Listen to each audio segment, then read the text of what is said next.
In the heart of ancient Jerusalem, a king embarked on a project of breathtaking ambition. Solomon, son of David, sought to build a palace reflecting his kingdom's glory and God's power. The task required immense resources and skilled craftsmanship. For 13 years, hammers and saws echoed through the city. Each day brought the vision closer to reality. The palace emerged as a symbol of faith, power, and splendor. Among the many wonders of Solomon's palace, the Palace of the Forest of Lebanon stood apart. This magnificent structure, as its name suggests, featured an abundance of cedar wood imported at great expense from the famed forests of Lebanon. The fragrant timber, prized for its durability and beauty, filled the palace with a warm, inviting aroma. Massive cedar beams, each one a marvel of engineering, supported the roof, while intricately carved panels adorned the walls. The dimensions of the Palace of the Forest of Lebanon were staggering. 100 cubits long, 50 cubits wide, and 30 cubits high, it dwarfed most other structures of its time. Rows of majestic cedar columns, their surfaces polished to a gleam, soared upwards, supporting the weight of the roof and creating an atmosphere of grandeur and awe. The play of light and shadow through these columns created an ever-shifting pattern, adding to the ethereal beauty of the space. Sunlight streamed through carefully placed openings, illuminating the interior with a warm, natural light. The air within the palace was said to be refreshingly cool even during the hottest months of the year. Courtiers and dignitaries from distant lands marveled at the beauty of the Palace of the Forest of Lebanon, its grandeur a testament to Solomon's wealth and power. Beyond its sheer size and opulence, Solomon's palace served a vital function as the center of government and justice. Within its walls, the king held court, dispensed wisdom, and rendered judgments. The palace complex included a magnificent colonnade, its roof supported by rows of stately columns. This open-air space provided a shaded area for public gatherings, processions, and the dispensation of justice. The Hall of Justice, a grand chamber within the palace, served as the setting for Solomon's most important legal pronouncements. Here, disputes were settled, laws were codified, and the king's wisdom was put on full display. The hall's impressive dimensions and ornate decorations served to underscore the seriousness of the matters discussed within its walls. The very air seemed to crackle with anticipation as petitioners awaited the king's judgment. The walls of the Hall of Justice were adorned with scenes depicting the importance of justice and righteousness. Artisans had skillfully carved images of scales balancing, representing fairness and equity. Other panels depicted scenes of harmony and prosperity, symbolizing the fruits of just rule. These visual reminders served to inspire both the king and those who came before him. The construction of Solomon's palace required not only artistic vision, but also a mastery of engineering and construction techniques. The foundations of the palace complex, crafted from massive blocks of expertly hewn stone, testified to the skill of the builders. These stones, some weighing many tons, were quarried from nearby hillsides and transported to the construction site with great effort. Once at the site, the stones were meticulously shaped and fitted together with astonishing precision. No mortar was used to bind them. Instead, the stones were so perfectly cut that they held together by their own weight. This method of construction, known as ashlar masonry, required incredible skill and patience, but it resulted in structures of remarkable strength and durability. The courtyards within the palace complex were paved with smooth, flat stones, creating elegant spaces for gatherings and processions. Intricate drainage systems hidden beneath the surface ensured that rainwater was efficiently channeled away, preventing flooding and preserving the integrity of the palace's foundation. Section 5. The Master Builder, Huram of Tyre.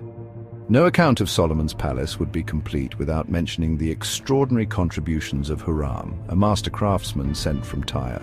Huram, whose reputation as a skilled artisan had reached Solomon's ears, was the son of a widow from the tribes of Naphtali. His father, a man of Tyre, had been renowned for his skill in working with bronze. Huram possessed a unique combination of artistic talent and technical expertise. He was well versed in all aspects of bronze work, from smelting and casting to chasing and engraving. Under his direction, molten bronze was transformed into objects of breathtaking beauty and intricate detail, each one a testament to his mastery of the craft. Solomon, recognizing Huram's rare talents, entrusted him with the creation of some of the palace's most important and awe-inspiring features. The bronze pillars, capitals, and furnishings that adorned the palace and the temple within its walls would become enduring symbols of Huram's skill and artistry. Section 6. Bronze and Beauty, Pillars of Strength and Artistry. Among the most striking features of Solomon's palace were the two massive bronze pillars that stood sentinel at the entrance to the temple. These pillars, named Yashin and Boaz, were not merely decorative elements, they were feats of engineering, symbols of strength and stability. Each pillar stood an impressive 18 cubits high, with a circumference of 12 cubits. Huram, the master craftsman from Tyre, oversaw every aspect of their creation. Molten bronze, heated to unimaginable temperatures, was poured into intricately crafted molds, where it cooled and solidified. The resulting pillars were then painstakingly polished to a mirror-like sheen, reflecting the surrounding architecture and creating a dazzling spectacle. Crowning each pillar were elaborate capitals, also cast in bronze. These capitals, 5 cubits in height, were adorned with intricate designs of lilies, pomegranates, and chainwork. Their complex patterns, a testament to Huram's artistry, were both beautiful and symbolic, representing prosperity, abundance, and the interconnectedness of all things. Section 7. A Sea of Bronze, Ritual and Reflection. Within the temple courtyard, a remarkable sight awaited visitors, a massive bronze basin known as the Sea. This immense vessel, designed by Huram and cast in bronze, served a practical purpose, providing water for the priests to wash themselves before performing their sacred duties. However, the sea was far more than just a utilitarian object. It was a symbolic representation of the primordial waters of creation and a testament to Solomon's power and the glory of God. The sea rested upon the backs of 12 bronze oxen, their heads turned outward, as if supporting the weight of the world. These oxen, arranged in groups of 3, each facing one of the cardinal directions, symbolized strength, stability, and the omnipresence of God. The dimensions of the sea were astounding. 10 cubits in diameter and 5 cubits deep, it could hold an incredible 2,000 baths of water. The rim of the sea was adorned with intricate carvings of gourds, further enhancing its beauty and symbolic significance. Section 8. Golden altars and sacred light furnishing the holy sanctuary. Within the temple's inner sanctuary, the Holy of Holies, resided the Ark of the Covenant, the most sacred object in Judaism.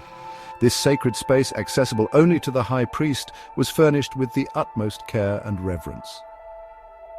Solomon commissioned the creation of a golden altar for incense offerings, its surface gleaming warmly in the flickering lamplight. 10 golden lampstands, 5 on each side of the inner sanctuary, illuminated the space with a soft, ethereal glow.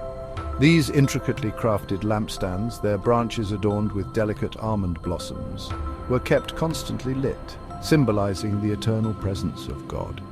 The table for the bread of the presence, crafted from acacia wood and overlaid with pure gold, stood on the north side of the sanctuary. Each week, 12 loaves of unleavened bread, representing the 12 tribes of Israel, were placed upon this table as a symbol of God's provision and covenant with his people.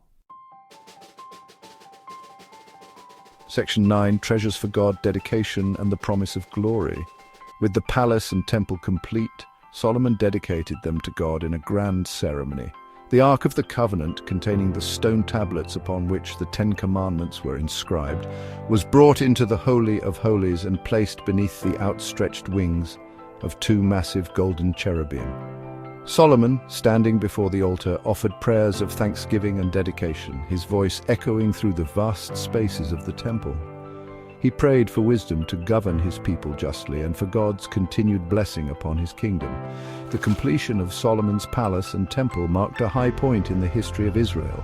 These magnificent structures, built with extraordinary skill and artistry, served as powerful symbols of Solomon's wisdom, wealth, and devotion to God. Their grandeur inspired awe and wonder in all who beheld them, leaving an enduring legacy that would be passed down through generations.